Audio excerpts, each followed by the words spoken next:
नमस्कार। आज हम मुंशी प्रेमचंद की एक बहुत ही कमाल की कहानी आखिरी तोहफा को समझने की कोशिश करेंगे। ये कहानी एक ऐसी दुविधा की है जो एक तरफ तो बहुत पर्सनल है, लेकिन दूसरी तरफ एक बहुत बड़े ऐतिहासिक आंदोलन से जुड़ी हुई है। मतलब एक इंसान का निजी संघर्ष देश के बड़े संघर्ष के बीच। यही वो सवाल है जो इस पूरी कहानी की जान है।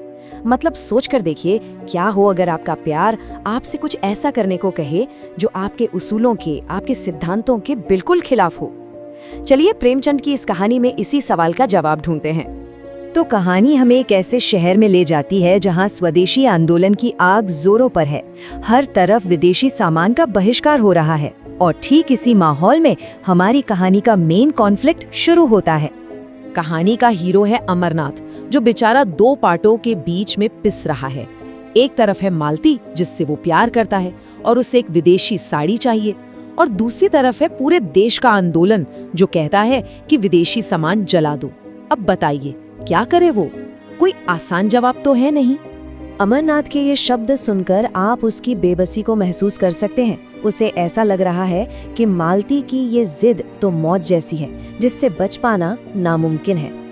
अब इस मुश्किल में फंसकर अमरनाथ सलाह के लिए लोगों के पास जाता है, लेकिन उसे जो सलाह मिलती है ना, वो उसकी मुश्किल को और भी ज्यादा बढ़ा देती है। देखिए, अमरनाथ की लड़ाई सिर्फ अपने आप से नहीं है। समाज उसे जो रास्ते दिखा रहा है वो उसे किसी सही जगह पहुंचा ही नहीं सकते। तो उसे दो तरह की सलाह मिलती है। एक कहता है झूठ बोल दो, कह दो कि साड़ी तो भीड़ ने जला दी।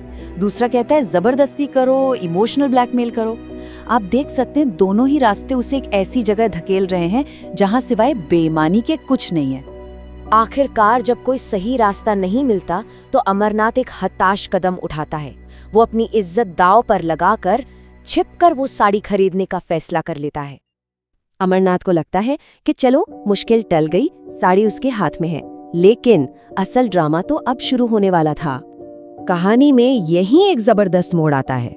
जैसे ही वो गली से निकल रहा होता है, उसका सामना एक महिला से होता है जिन्हें कहानी में देवी जी कहा गया है, और वो महिला उसी आंदोलन का चेहरा है जिसे अमरनाथ तोड़ रहा है।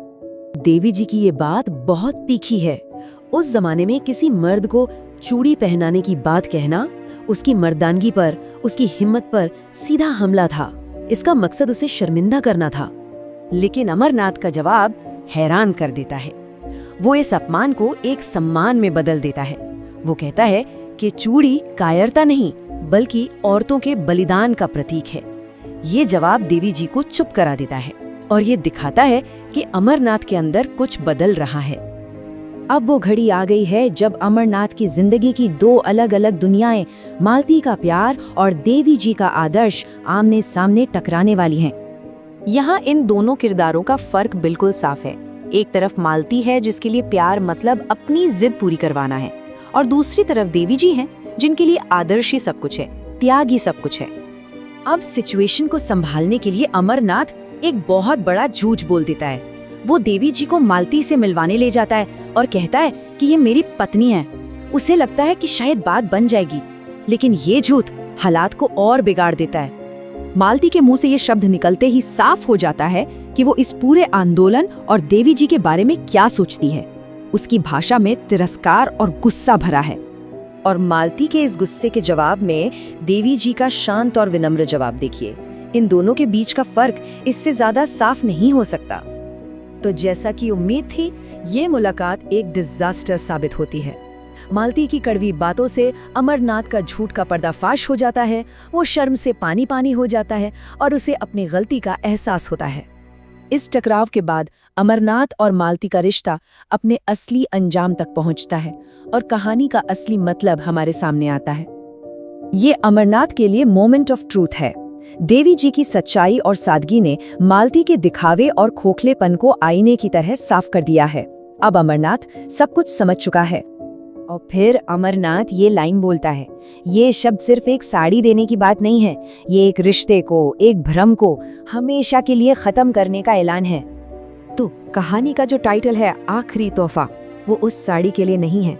असली तोहफा तो वो आज़ादी है जो अमरनाथ ने खुद को एक खोखले रिश्ते से आज़ाद करके दी है। ये आत्मसम्मान का तोहफा है। और अंत में ये कहानी हमें इस सवाल के साथ छोड़ जाती है। ये हमें याद दिलाती है कि कभी-कभी जिंदगी का सबसे बड़ा तोहफा वो नहीं होता जो हम किसी को देते हैं, बल्कि वो होता है जब हम खुद को किसी बोझ से, किसी भ्रम से आज़ाद करते हैं।